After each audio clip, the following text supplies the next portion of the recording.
Hello everybody, and welcome to episode 1 of Just One Word. In this episode, I'm going to talk about depression. From a personal view, I'm going to try and provide information, share experiences which might promote and help, guidance, and general awareness. The aim is simple. We're going to break this stigma. So before we get into it, I have a few very, very key questions. How are you? How are you really? Have you eaten? Have you drank? Are you looking after yourself? These are key questions that we should be asking ourselves every day. So I think to start, we must acknowledge that depression is not a one-size-fits-all illness. It can affect people in multiple ways. You can have extreme depression, thoughts of suicide. You can have depression that you can live with and work with. There are many extremes and it will affect everybody differently. So I have a little quote here from the WHO, not the band, the World Health Organization, which from a medical point of view defines depression. Depressive disorder, or depression, is a common mental health condition that can happen to anyone. It is characterized by a low mood or loss of pleasure or interest in activities for long periods of time. This is different from regular mood changes and feelings about everyday life. Depressive episodes last most of the day, nearly every day, for at least 2 weeks. People with depression may experience disturbed sleep and changes in their appetite. They may have feelings of low worth, thoughts about dying, and hopelessness about the future. Tiredness and poor concentration are also common. So as I've just read that, I find that very, very relatable. I have a questionable relationship with sleep. Through my time with depression, I have struggled with concentration. I've developed restless leg syndrome. And generally speaking, a lot of that does fit me, but not all of it. I have been told, after having a discussion with a medical professional, that some people cannot produce the happiness hormone sertraline in their brains. And that's okay. That's okay. Some people just can't do it. So we prescribe medication for that. Fluoxetine, sertraline. When I first got diagnosed, I fed into the stigma about the medication. Too many side effects. I shouldn't be taking tablets. I can do this myself. And you know what? Some people do generally have a depressive episode and come out fine on their own. However, if you're like me, I needed the help. So after a conversation with my doctor, I decided to start taking the medication. I got through the embarrassment and the stigma and decided to start taking it. My doctor at the time put this very, very well to me of if I'd broken my leg, I would take the painkillers. I would have my leg in a cast. So why is mental health any different? Why is depression any different? Why not take the medication? There is still a stigma around the medication too. So I'm here to say, let's try and drop that stigma. If you are watching or listening to this and you're considering taking any medication for depression, have that conversation with your doctor. And again, if it was a physical illness, would you reject the painkillers? If it was an infection, would you reject the antibiotics? So I've got a question coming next for you. This is from 4 with Life. It's a survey of 2,000 people. Okay. What percentage of the population of the UK have come forward and acknowledged their poor mental well-being? So 2,000 people, what percentage come forward and acknowledge their poor mental well-being? The answer is 15.5%. So that doesn't sound like a lot, but let's put it into this perspective. There were 6 answers that they could answer, and 15.5% went for their mental well-being is poor. That works out in the survey as 1 in 7 people, 310 people. But the key there, 1 in 7. That's a scary thought. I find that's a scary thought. You could be at work. You could be on a bus. You could be out in a cafe. Or in the bars if you drink. You wouldn't know. You wouldn't know. So, I just want to think about this for a minute. You might have interacted today with somebody with depression. You might have had a conversation with them. You might not have. You might have just seen somebody. But you wouldn't have known. The boot on the other foot from somebody who has depression, their conversation with you might have just triggered something.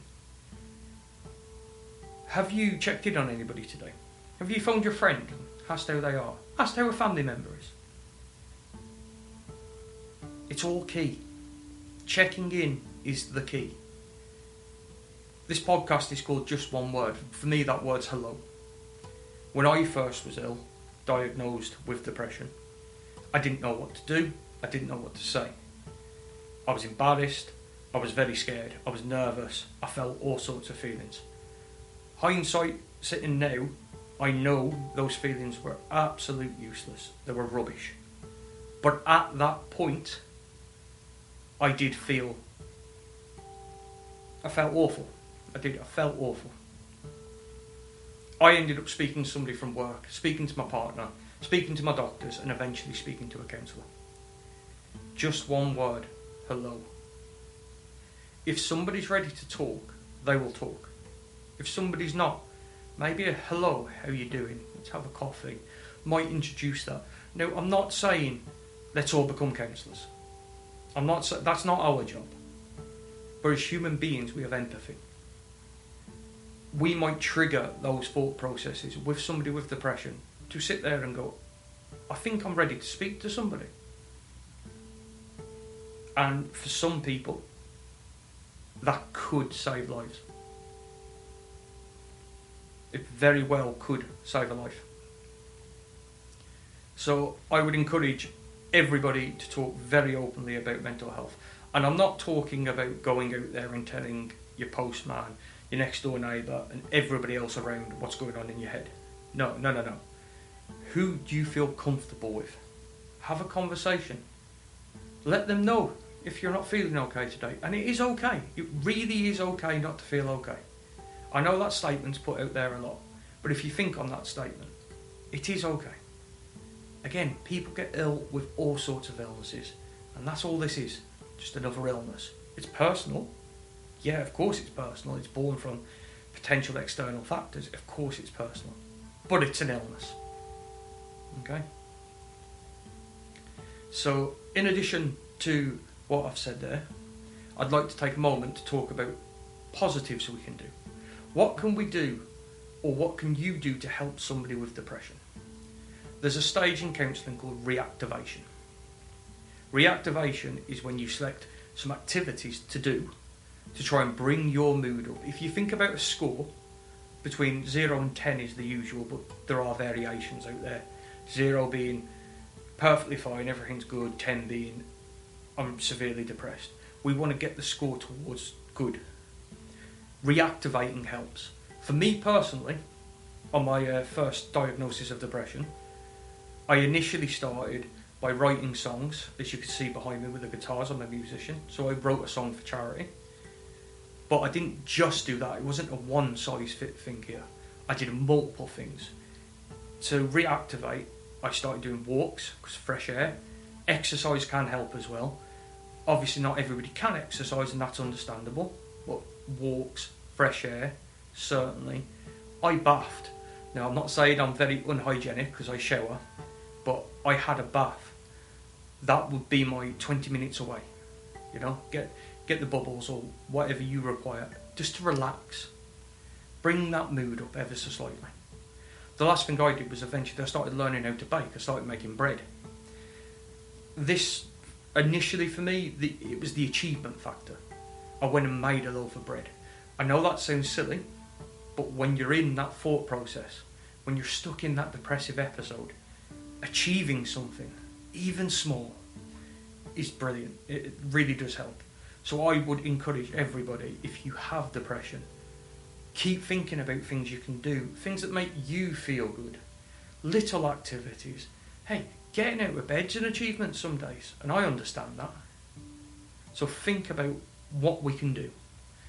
If you know somebody with depression, try and encourage little activities. Invite them for a walk. They might not want to go to cafes. It might be a bit overwhelming. So why don't we go for a walk and talk? I've done a few walk and talks now. You'd be surprised how a walk and talk can severely help. It's almost weird how you'll just start talking about anything and then depression and opening up just comes into it. It's almost like a natural flow of conversation, and it's really good for somebody who suffers with depression. And finally, I'd advise talking therapies. There is a stigma around counselling. I remember my first counselling session, I was scared, I was petrified, I was very nervous, I was almost embarrassed too. Again, feelings that now shouldn't be a thing. They're there to help. They're not going to give you the answers. No. Counselling doesn't work by you sit there, you spill your guts, you spill your heart out, and then the counsellor goes, you should do X, Y and Z. No. But they will help you think about things a little differently. They'll analyse what's going on. I've been in counselling a few times now, and I cannot fault any counsellor I've worked with. I think they've all been fantastic in their own ways, in their own fields, and they all have different approaches, which makes the whole experience a bit better. I know it's difficult. The first time is very difficult, and I know that. But we just got to do it. And again, if you're listening and you don't suffer from depression and you're listening just for information purposes, there is no harm in suggesting to somebody maybe they should speak to a professional. Don't put it in a bad way, because it's not a bad experience, and I cannot stress that enough. It's not a bad experience. Put it as, I hear what you're saying. Is it that time to have a conversation with somebody professional? You might just change their mind. I hope what I've discussed there has been useful. I hope at the very least you've found something in that conversation. I hope that one day you'll go out, you'll do walk and talks, cups of coffee, cups of tea with friends. But I'm going to end this on this message. Always remember, you are not alone. You are very important. You are loved. And you matter to me. There is help out there. There really is help out there. And I cannot stress enough, there is no shame in needing any help. There's no embarrassment required. We all need help at some point. Thank you for your time, for listening to this episode. Again, I hope I've provided anything to help anybody. Remember to keep talking, let's break this stigma. And please, please, please look after yourselves. Thank you so much.